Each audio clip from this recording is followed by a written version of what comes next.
Profe, Sí, justo cuando se cortó le sí. estaba preguntando cuál fue la definición que dio de transmisión a título universal. No, estábamos diciendo que la transmisión a título universal es cuando una persona transmite todo o parte de su patrimonio. Se diferencia de la transmisión a título singular o individual cuando se transmite uno o más bienes determinados. ¿Sí? Perfecto, muchas gracias. Creo que se llegó a grabar eso, sí. Porque, digamos, ay, ¿qué hice acá? No. Em, a título universal no significa el universo de bienes. Puede ser que estemos hablando de una fracción o de una parte del patrimonio, pero esta circunstancia, ¿creen que voy a silenciar? Esta circunstancia de que yo transmita ya una porción del patrimonio ya es calificada como transmisión a título universal. ¿Sí? Habitualmente se suele señalar que la transmisión a título universal es la mortis causa, pero si aceptásemos esta hipótesis de que hay una transmisión mortis causa, no es el único supuesto. Y yo mencionaba, por ejemplo, la cesión de herencia, que sería también una transmisión a título universal, aunque en el nuevo código hay una discusión ahí que no nos vamos a meter, pero bueno, tratamos de la premisa que a los fines de lo que queremos explicar alcanza. Y por otro lado, por ejemplo, la transmisión de un patrimonio fiduciario también sería una transmisión a título universal. Nos quedan unos minutitos, pero así cerramos esta parte general y ya después, el martes que viene, nos focalizamos en algunos supuestos específicos. Esperen que voy a compartir. Ahí está. ¿Se ve en pantalla uno que habla cambio de personas en la relación obligacional? Sí, Sí, se ve. profe. Porque he tenido problemas en algunas charlas donde me dicen que no están viendo la misma imagen que estoy viendo yo. Entonces, por las dudas, pregunto. Bien. La transmisión de derechos supone siempre que muta una de las personas jurídicas de la relación primitiva.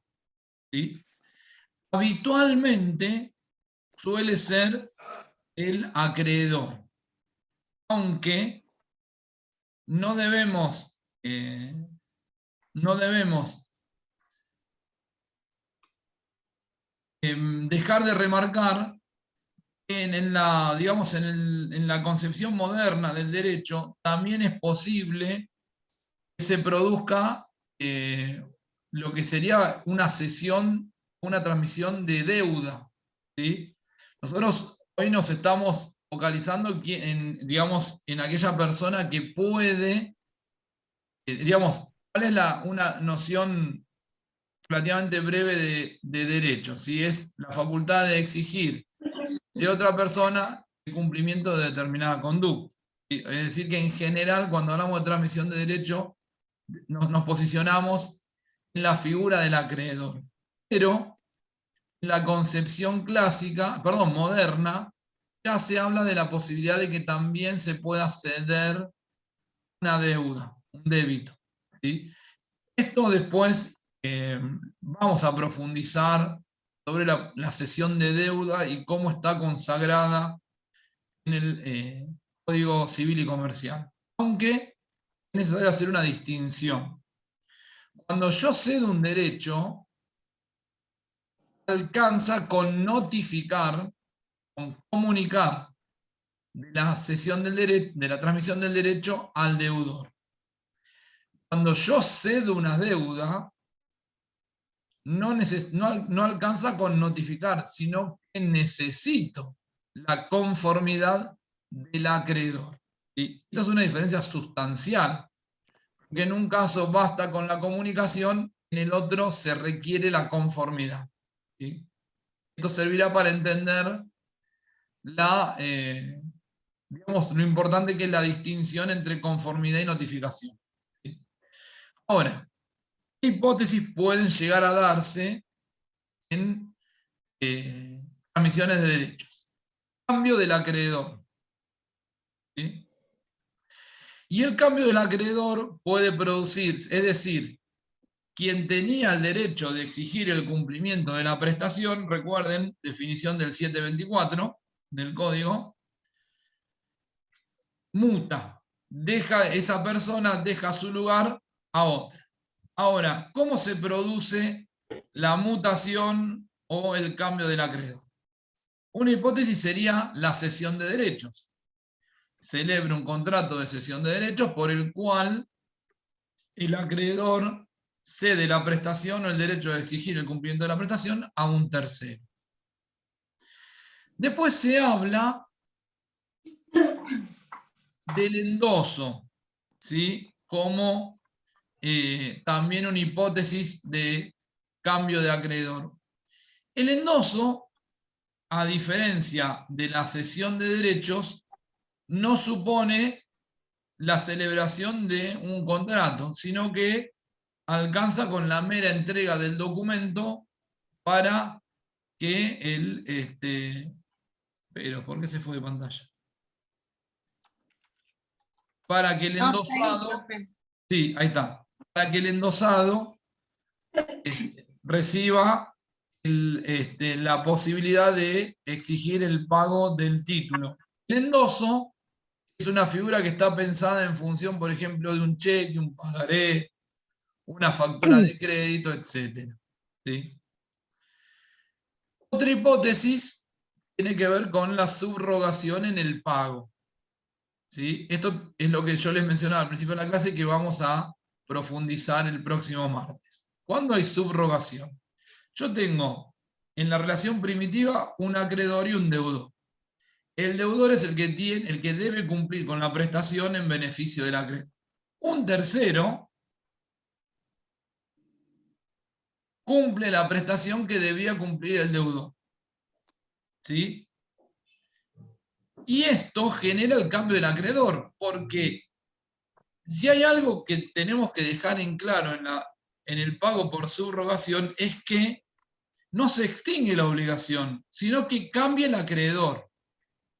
Desintereso al acreedor primitivo, pero ahora tengo un nuevo acreedor, que es aquel que cumplió la obligación y que ahora tiene el derecho de exigir al mismo deudor el cumplimiento de la prestación cuya prerrogativa correspondía al acreedor desinteresado. ¿Se entiende esto? Sí. Bien, esto estamos dando un pantallazo, ¿sí? La semana que viene profundizamos. También puede cambiar el acreedor por lo que se llama mutación o alteración del tipo societario, ¿sí? Desde el ámbito del régimen de las sociedades pueden escindirse, fusionarse o transformarse, ¿sí? Yo hablo de escisión cuando de una sociedad de un tipo societario nacen dos, ¿sí? Se pelearon entre los hermanos y deciden dividir la sociedad en dos sociedades distintas, ¿sí? Se fusionan dos sociedades que operaban como sujetos jurídicos independientes, deciden conjugar sus fuerzas y pasar a unificarse en un tipo societario, ¿sí? La transformación. Una sociedad de responsabilidad limitada que se convierte en sociedad anónima. En cualquiera de estas hipótesis, aquella que tenía un crédito, ¿sí?, lo va a transmitir a la figura que surja producto de la mutación.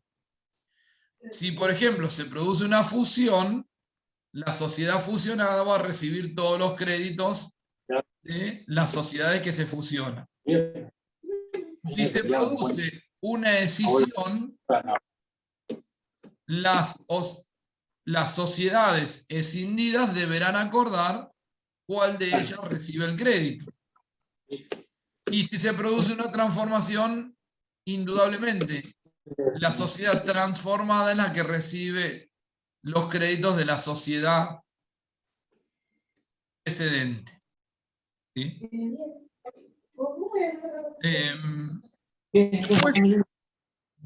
Tenemos, Martín, ¿te puedo hacer una pregunta? ¿sí? Para ver si voy sacando algunas conclusiones. A ver. Hasta acá vimos que a veces la transmisión solo necesita que a veces cambie el acreedor y a veces el deudor, no necesariamente los dos todo el tiempo, ¿no? En realidad, si cambian los dos, ¿qué tendrías? Más que una transmisión de derechos. Una extinción. Y eso, No. claro, sí, sí. ¿Y eso cómo lo Sí. calificamos en nuestra materia? El cambio de una obligación por otra. Algo que no lo hayan visto todavía. Partiendo de una hipótesis de que ustedes vieron novación. Es una novación. Innovación. Una novación. Ah. No, perdón, creo que hablaba Sebastián. No, ¿quién era? Javier. Javier, yo introduje la idea de la cesión de deuda solo para dejar aclarado que hoy en el derecho no solo es posible hablar de transmisión de derechos, sino que también se puede hablar de transmisión de deuda, ¿sí?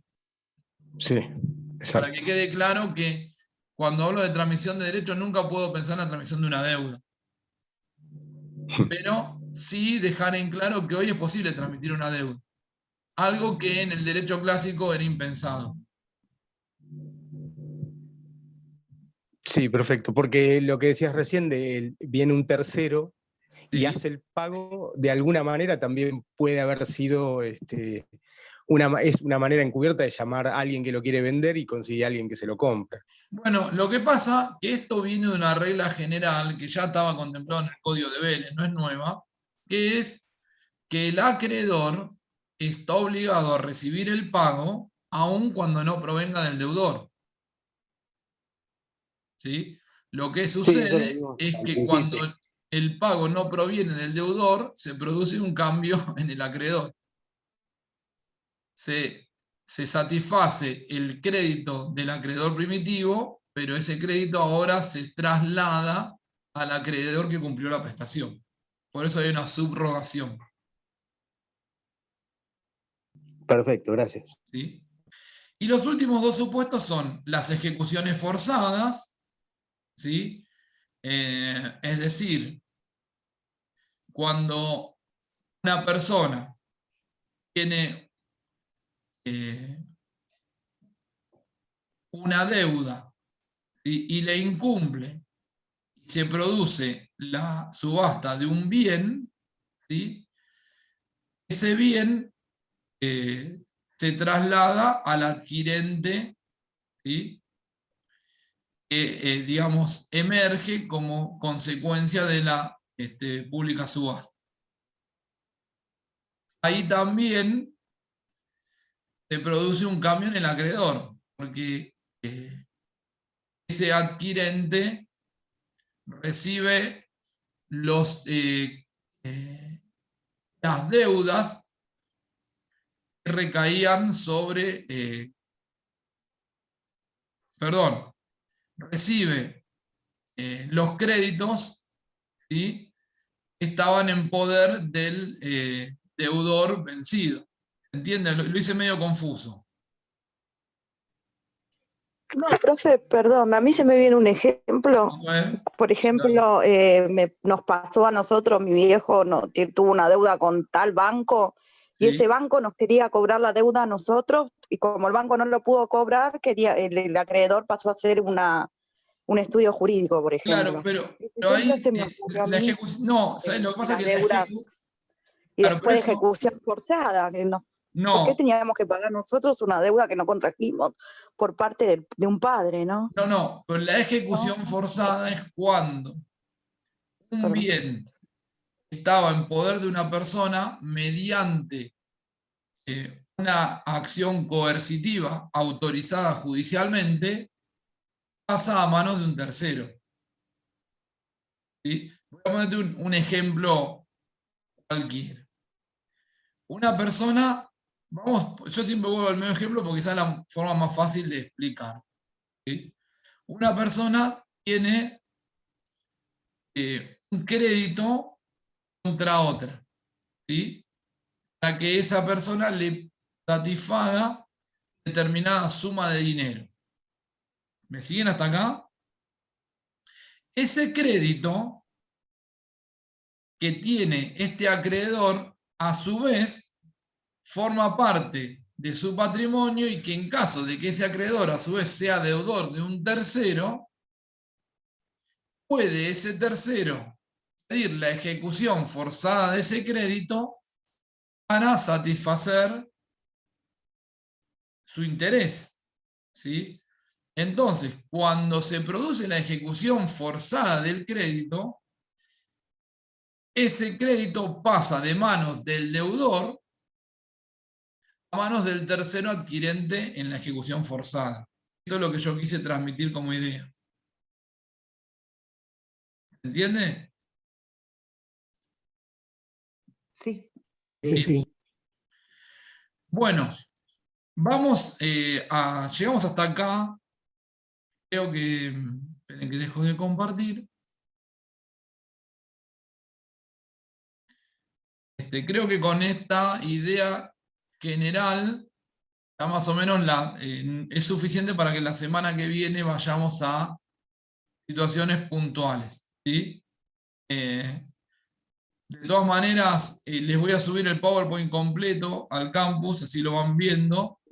Y bueno, si hay preguntas, ya saben, durante la semana las pueden ir haciendo. El jueves a la mañana le estamos compartiendo en el campus las notas del primer parcial, ¿sí? El viernes tienen clase normalmente con el doctor Lovash y el martes tenemos 2 salas de Zoom. Perdón, y aclaro, aquella persona que haya rendido el recuperatorio y después quiera sumarse a la clase, obviamente que ni lo tiene que preguntar, se conecta directamente, ¿sí? Bueno, Gracias, Rafael. los Buenas dejo. noches. Que tengan una excelente semana. Un Gracias. abrazo grande. Gracias. Gracias, profesor. Buenas noches. Buenas noches. Buenas noches. Viva la patria. Buenas Chao, noches. chao. Chao, profesor. Buenas noches. Buenas noches. Chao, chao.